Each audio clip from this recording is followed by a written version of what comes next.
I would invite on this stage Martins Benkitis, if you could join me, please, who is CEO and co-founder of Gravity Team. Right. Thank you for joining me. Yeah, thanks for inviting me. Right. How are we feeling? Yeah, good. Good. Some people are scared to talk to me, so I always try to, make them feel welcome. So, in the first fireside chat, we established that I'm a complete stalker. And of course, I was going through your Facebook page. And then I established one more thing, that we have one very big thing in common, which is Southeast Asia and our love towards Southeast Asia. I lived in the Philippines for 7 years. I realized that you have a special connection with this region. Why? How come? Tell me, please. Absolutely. Thailand is my second home or first home, or I have two homes. I went there at the end of my studies in Netherlands, and it was a study exchange where I flew. It was at the end of my studies, and I had a kind of plan to actually hitchhike back to Latvia at the end of the study exchange. But I fell in love with the country so much that after I was already on my way in Myanmar, and I came out from a meditation retreat, and my head was so clear. And after experiencing the 4 months in Bangkok and Thailand, and all the friends I met, all the people I met, it was clear to me that my heart was over there. So I went back, and I spent 5 years over there, and truly loved that place. Made a beautiful connection with the people around, and will forever have a special place Beaches. there. The beaches, the food, the people, their mindset, the way they look at things, positivity, compassion, so many things. That I learned from there, and not only like cultural wise. I tried to learn from the Buddhist culture, of course, but also that's the place where we started the business and where we saw the opportunities as well. So there was a lot to learn from there, and I think it's great to mix things. Like, it's great to put yourself into conditions and places where other people that are similar to you are not likely to put themselves in. In this way, you can kind of create a bit more different mixes of experiences that can also give birth of more unique ideas. Here.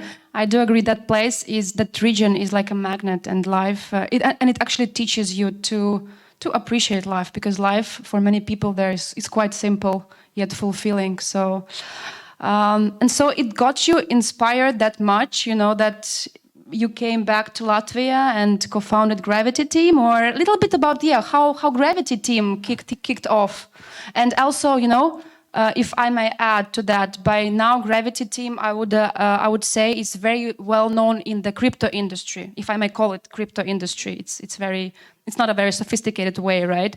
But for a usual average, let's say, maybe citizen of Latvia, you would not be that known. So maybe once you also talk about how you guys started, also can you elaborate a little bit on what you do, but in such a way that even the grandma in Bauska, who is watching live stream, also also gets it. Yeah. So the idea, the Gravity Team was actually incepted by me and my best friend Edgar's. While we were distant from each other. It was back in 2017 when I was living in Thailand and Edgar's was living in Barcelona, and those were the roaring times of crypto. Like, was a previous bull market, and the bull market before this bull market, that was the recent one. And basically the prices of we noticed living abroad and separately that Bitcoin in Thailand was costing like $21,000, whereas in Europe it cost 17. And it was nuts. Like, my mom was coming over to visit me, and I was like, "Hey, mom, let me handle the currency exchange, because I just got some euros in Europe and bought some Bitcoin, send it over and cash out." And basically, then you see, wow, that suddenly you get an exchange rate that's 25% bigger, and so you exploit the opportunity, right? Yeah, but then you ask, like, why is it there? Why there's such kind of market anomaly existing? and what can you do about it? And then we started to study this. Me and Edgar's, we were like very excited, uplifted about it, and we really studied this phenomena, try to understand why it exists, what are the forces that enable it, and then realize, okay, this actually creates a very new setting in the markets that has not been before. So even like a guy from Goldman Sachs or JP Morgan, whatever, or big HFT3 training firm, it would be something new for him as well. And when you realize that you are at the brink of something very, very new, then you also understand that you are a level playing field right now. And that's what we felt, and we knew that, hey, we are at this point where there's a new market, a new demand has been born, and let's try to solve it. And that got us really excited, and then, yeah, that we put all our heads and attention to it. And yeah, that was how Gravity Team was born, like the initial. It was not called Gravity Team, and then we called ourselves CryptoBot. Like we just had to call our Slack channel like something, you know. But that was like the root of how we started. That was a powerful rebranding then. I mean, I love Gravity Team. Yeah. And then yeah, basically that's how it started. And then after a while, I moved back to scale up the business and be in one place with my founder and Edgar's. Yeah, and but what Gravity Team is in simple terms. Well, I'll use, I guess, potatoes. So let's imagine everyone loves potatoes, and there are people that want to eat them, right? And there's many cities across the country. Like, okay, we have, I don't know, Zilupe, we have I don't know, Yetsawa, and all these people want to buy potatoes, but maybe they're not growing them. So what Gravity Team does is, like, we open shops in Iecava, Zilupe, Akniste, Viesite, Nereta, or whatever, all these cities, and we offer to buy and sell potatoes. And maybe some people can sell potatoes, but then maybe they don't have, but maybe they want to buy carrots, so we also do that. So we're just guys that open shops in all these small cities. In crypto case, these are exchanges across the world, across many places, and we quote to buy and sell crypto assets. And then we have trucks that are sending these potatoes and carrots across the cities, making sure that there's supply and that the supply is satisfied across the markets. So basically, that's what we do. We just sell a lot of carrots and move them around. Wonderful. Yeah, but then a follow-up question: what is the total monetary value of carrots and potatoes you turn over in a year, for instance? Because I know it's a lot of zeros there. Just Yeah. to understand, you know, how big are the guys? Yeah, those numbers are pretty high because there's huge turnover. So I think to date we have the systems that we have worked on have maybe created volume of upwards to $100 billion, something like that. But yeah, it's like around 0.8 to 1% of all the spot trading of crypto markets. Globally. Globally, yeah. Exactly. Right. So then the question would be, so here we have you, for instance, a big player, you know, in the industry. And then if we zoom into Latvia, maybe Baltics, if you would like to comment on that, right? So when we look at the crypto industry here, so I don't know, would you say that there are other big players, not so many? How is the crypto ecosystem? Maybe we want to use a word, right? Are you guys organized? Are you guys working together? Not so much. I do know that, you know, some of crypto people, again, if I can call them that, are quite low profile. They don't like the spotlight and stuff like that. But is there an ecosystem which perhaps we don't know about? Yeah, I think up until like every company in crypto is a bit different. But yeah, some people try to tend to stand low profile. Some people try to say, yeah, be more outwards looking.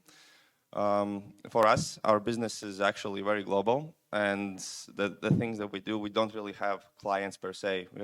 It's just a company that trades, and so yeah, like often until some point there was not much need to actually have a front end to go out and find customers and so on.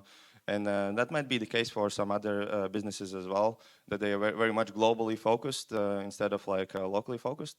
But I think, yeah, right now things are starting to change because I think community is quite an important thing. Like you want to be together with like-minded people. So we're also trying to create some kind of community of crypto businesses in Latvia. Yeah, and there are actually quite a lot of companies that are doing great things over here. Yeah, you have NextPay, you have Coliseum, you have Hodl, you have Paybiz. Yeah, there are quite some people here. So actually, I would say that for a small as a country as we are, we do have people that are pushing for exciting initiatives around. Right, and then okay, what I hear is that the community is growing stronger because maybe there is this awareness of the need to be together because you can do more, you can do better. So, what would you say the crypto future of Latvia, and in the context of this new community being born, what do you strive to achieve? What do you maybe don't be afraid to be daring and visionary? We understand many things still have to happen, but what would be your dream for Latvia in terms of crypto? Yeah, so the thing about crypto is that for the industry to go to the next level, like and to boost adoption further, we believe that regulation has to play hand in hand. You you cannot all be like hiding in the shades and expecting to become mainstream. So yeah, and therefore I think yeah, regulation has to play a big role here, and there's both kinds of actors in this industry, and it can police only that much itself, I believe, and there's a lot of things that can be done, and there's a lot of things already being done. For example, from the European Union side, they're implementing this MiCA directives that will actually govern crypto, and this will actually present a chance for every country in European Union to either adopt it and actually be very forward-looking and bring in a lot of crypto businesses from all around the world to have access to European markets, or to not adopt it and keep exporting wood or carrots. Or potatoes. Or potatoes, yeah. So yeah, I think this presents an opportunity, and I think yeah, Latvia has an opportunity to do something about it as well, and I think we should, and I think this is our chance to find our niche in the global landscape, and yeah, that's what we are actually advocating for, and trying to create awareness with the global public, with the regulators, educate them about crypto, and also try to push forward some kind of interesting aspects of crypto legislation that we think might help both for the society and also for the industry itself.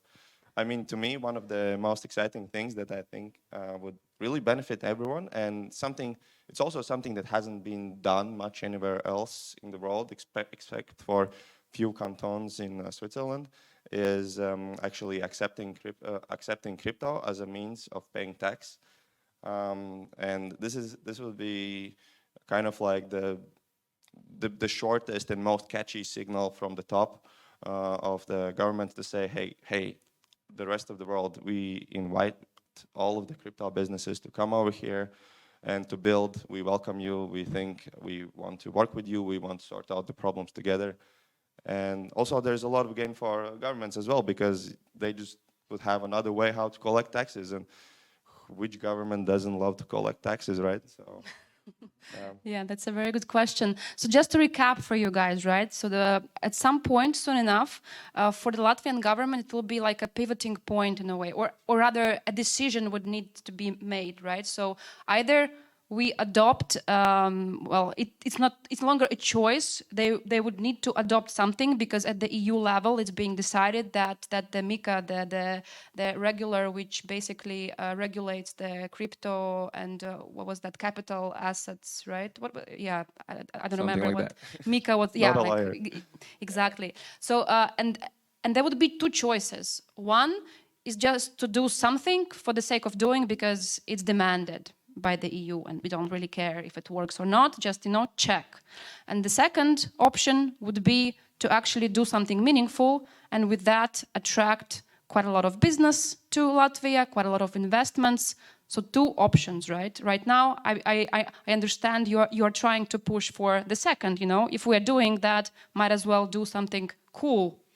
Exactly. It's similar like what Lithuania did with Lithuania did Banking. recently with in the fintech industry with EMIs and giving out licenses. I mean, they got a lot of businesses over there, and I think yeah, you can look at it from many perspectives, but they're definitely bringing a lot of business and money and taxpayers' money over there, and yeah, so I think we also have our chance to find our niche. And Right. And then I have a little poll question for the audience, we will vote. Do you believe that the Latvian government will go the first way, meaning to say they will just do the meh job and just, adopt something for the sake of adoption? Or you think it's option 2, where we will do something meaningful and something really cool, like Lithuania did with banking licenses and whatnot? So option 1, we will do meh. Alrighty, and option 2, we will do cool. Yeah, okay. I also believe that. let's have some faith. Great. Yeah. But Martin, do you see we do have a concern here, because there is also a big portion of people who might not necessarily believe that, right? And now maybe refocusing back to the government, my next question would be, do you believe that there is enough competence, understanding of crypto? I mean, everybody speaks about it, but do they really understand? That's one, the knowledge and understanding. Second would be trust. And trust, I believe, is something which is very hard to build and very easy to lose. We speak about how crypto can be monitored and actually traced and whatnot, if need be. But then we have a Baltic Honey Badgers conference recently, just last week or something. And one keynote comes with a presentation and a slide, money laundering is beautiful. And I guess at that time, all the bankers who might secretly attend that, they have a heart attack. So how do you build trust? Yes, and please comment on the level of expertise according to you. Yeah. Also, first of all, about Honey Badger, well, crypto has grown to such a big industry that it already has a lot of subsets of like different sub-industries within crypto. So Honey Badger is very much a BitGo Pro Maxi Libertarian conference like that. Is kind of maybe not that much planning to play hand in hand with governments, but yeah, they're different subsets. Let's put it like that. But it's great that they're there because they really brought a lot of very smart people that have pushed the adoption and technology far, and yeah, it was exciting to be there. But in terms of competence, well. Crypto is complicated, and it's not like everyone has to understand everything 100%. And even I don't understand crypto 100% as well. Like I don't know everything about everything. I just focus on the things that I can add value on. And I think in the same way, also government should try to look at it in the same perspective. And for example, when we're talking about money laundering, and we actually are pretty good in anti-money laundering because of everything that happened in with the crackdown of like our banks like recently, right? So but these scandals about money laundering now, like Latvian banks are super tight, super conservative, and their anti-money laundering procedures across the country are really strict. And that's actually, in my opinion, a good thing because we probably have a lot of these experts from all around that actually know a lot about how to distinguish, prevent you from to distinguish good money from bad money, so to say. And if we have these experts, then why don't we actually put them to something that can create a unique competitive advantage, unique value for the whole country, and bring out these crypto regulations that and put people to actually work on it and create good framework where we know how to separate the good actors from the bad ones. We actually have a good position for that. So yeah, of course, the competence is comes in many shapes, different shapes and forms, and there are some fields where we are good, and there are some fields where there's more education needed, and I think that education, that's what we all as a community, as a crypto community, should we also be going for. We should educate people around and tell them more about this technology and what are the benefits and how it's different, and how you cannot like think with the same attitude how if you're looking at banking infrastructure on it. But yeah, I think it's just a continuous work, and we can definitely get there. And yeah, about the trust. Well, I think. Well, those were crypto anarchists, I believe, who were, you know, like, Yeah. I mean, those big showy presentations, yeah. Exactly, and I mean, trust can be built into the systems. Again, like you can everything on crypto is very much transparent, and you can see where the assets have gone. Yeah, it's like you don't need to like it, but you can trust it. Yeah, a premise, and right? yeah, and with this regulation that Mika is actually building out in Europe, they are building, they're trying to enhance the trust, and they're trying to create these gateways from like, so to say, crypto to fiat, where this trust would be enforced. So I think that it's just like continuous work that needs to be done, and then you can get there. Yeah. Okay, and I know to wrap this up, let's keep it sweet and short. What's in the future for Gravity team? Yeah. Yeah, of course we have our kind of midterm goals where we focus on like things like market share and maybe improving efficiencies about how we distribute the carrots and potatoes around the world. But of course we are in this for the technology. We love the industry in which we are because I think money is probably one of the most important inventions that ever, maybe after agriculture. I mean, imagine doing anything without money, right? It's like going to a doctor's and I don't know, you give him, and then maybe he wants, I don't know, a haircut, but you're not a barber, so. But you're giving him potato. Yeah. So like, money spins the world around. Of course, we all know it, and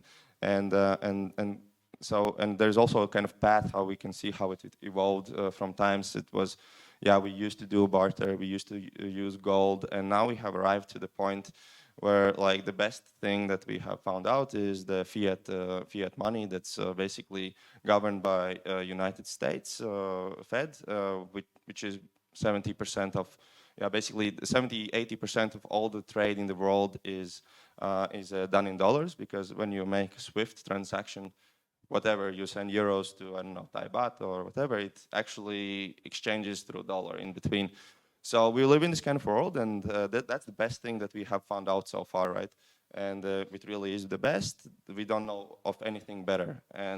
But knowing that money is such an important part of our daily lives and such an important invention for the whole human civilization, I'm very excited that I'm part of the crypto industry, because that's where you can actually bring money forward. And yeah, we have a lot of ideas of how to build better money for everyone in the world.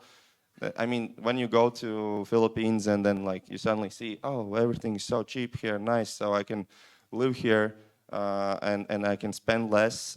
This is actually a bug in the existing system. Like, it's not supposed to be like that. It's just that those people over there, they don't have access to the printer. So they're not so close to money printing like we are, for example, or even closer that people in States are. And it just creates, yeah, all these bugs in the system, and there's so much improvement that can be done, and so much value that can be added. And yeah, crypto is going there, and that's what we are also, that crypto could be the solution for it, and that's what we are also investing, spending our time on. Is not only we are, yeah, being part of this current infrastructure where we are, moving carrots around, but we are also, of course, continuously thinking and conceptualizing how we can design better money, and also looking for ways how we can invest in these kind of projects that focus around that. Okay, cool. And I believe that would be a wrap. I guess I would allow one question, just one question, if we have, because, yeah, just to be fair to all other speakers, I will leave you on stage and will pass the microphone. Thank you. I'm asking from like a startup side. So for a lot of people, entrepreneurs or a startup, like when they go through the new market, they have a lot of concern about legalization and like legislations. Especially you enter into the punk market that didn't have a lot of background to get advices, and you also talked about it. You still face it. So how did you manage these risks? Especially you went to different countries which have different legalizations, which you have no idea. Yeah, well, basically, we also started our business. One of our first markets was actually Thailand, where I used to live, and from there I could get a good glimpse of like what is going on, and actually talk to the people, understand the regulation. It's just you do your research, you do your due diligence. Oftentimes, you speak out to external lawyers to get their opinion. It just takes a little bit of research around, and then you understand what's possible, what's not possible. But yeah, the landscape is in crypto is changing a lot. Like what was legal one day suddenly can be illegal in the next day. So you have to be able to react dynamically and adjust your setup and yeah to make sure that you're doing everything according to the law. Thank you so much.